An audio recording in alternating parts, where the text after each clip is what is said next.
নমস্কার বন্ধুরা, আমার চ্যানেল মমস কিচেনে আপনাদেরকে স্বাগত জানাই। আবার ফিরে এসেছি একটা মিষ্টি রেসিপি নিয়ে। তাহলে চলুন আজকের পর্বটি শুরু করা যাক। আমি এখানে 300 গ্রাম ময়দা নিয়ে নিয়েছি আর 100 গ্রাম ঘি নিয়ে নিয়েছি। এবার আপনারা চাইলে সাদা তেলও নিয়ে নিতে পারেন। তারপর 1 টিস্পুন বেকিং পাউডার নিয়ে নিচ্ছি। তারপর 4টি এলাচ গুঁড়ো করে দিয়ে দিচ্ছি আর হাফ টিস্পুন বেকিং সোডা নিয়ে নিচ্ছি।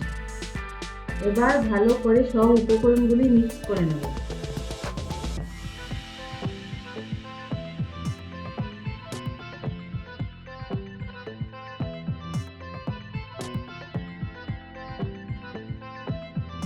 তারপর একটু একটু করে জল দিয়ে ভালোভাবে ডোটাকে মেখে নেব।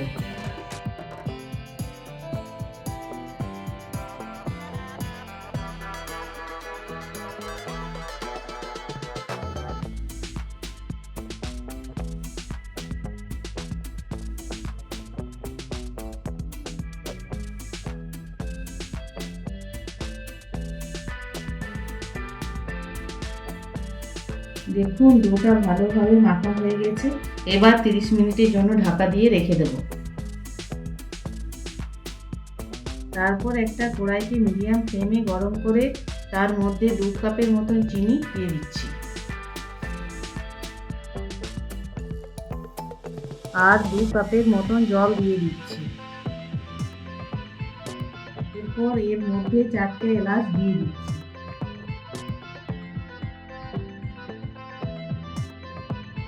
আর কেশর ভেজানো জল দিয়ে দিচ্ছি। এরপর মিডিয়াম ফ্লেমে নাড়াচাড়া করে চিনি সিরাপটাকে ভালো করে তৈরি করে নেব। দেখুন চিনি সিরাপটা তৈরি হয়ে গেছে। এবার 30 মিনিট পর ঢাকাটা খুলে নিচ্ছি। দেখুন মেখে রাখা ডোটা কি সুন্দর সফট হয়ে গেছে।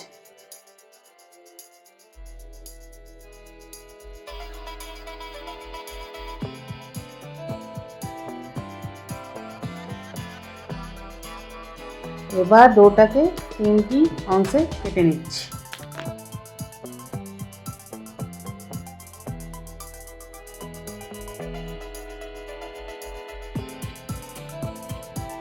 কেটে রাখা অংশগুলি থেকে ছোট ছোট বল বানিয়ে নিচ্ছি।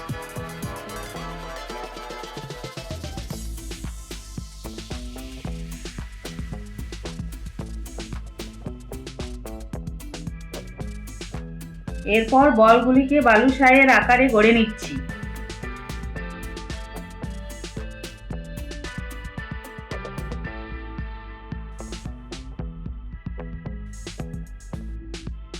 দেখুন সব বলগুলি বালুশাইয়ের আকারে গড়ে নিয়েছি। কড়াইয়ের মধ্যে 400 গ্রাম তেল মিডিয়াম ফ্লেমে গরম করে নিয়েছি। এরপর গড়ে রাখা বালুশাইগুলো একটা একটা করে তেলে ছেড়ে দেবো।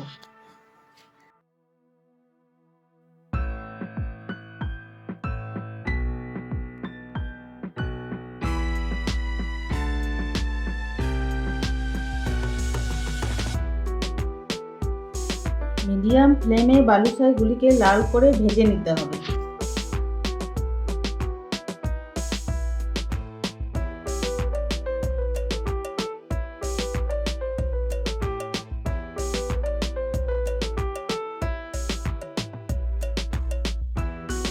দেখুন একটু ভাজার পর কালারটা চেঞ্জ হয়ে আসছে।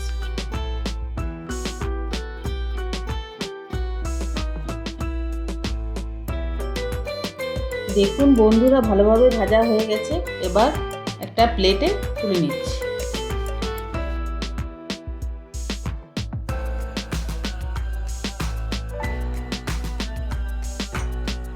বন্ধুরা আগে যে সিরামটা করে নিয়েছিলাম সেই সিরামটার মধ্যে একটা একটা করে বালুশাইগুলিকে 10 মিনিটের মতো ডুবিয়ে রেখে দেব। তাহলে চিনির সিরামটা ভালোভাবে বালুশাইগুলির মধ্যে ঢুকে যাবে।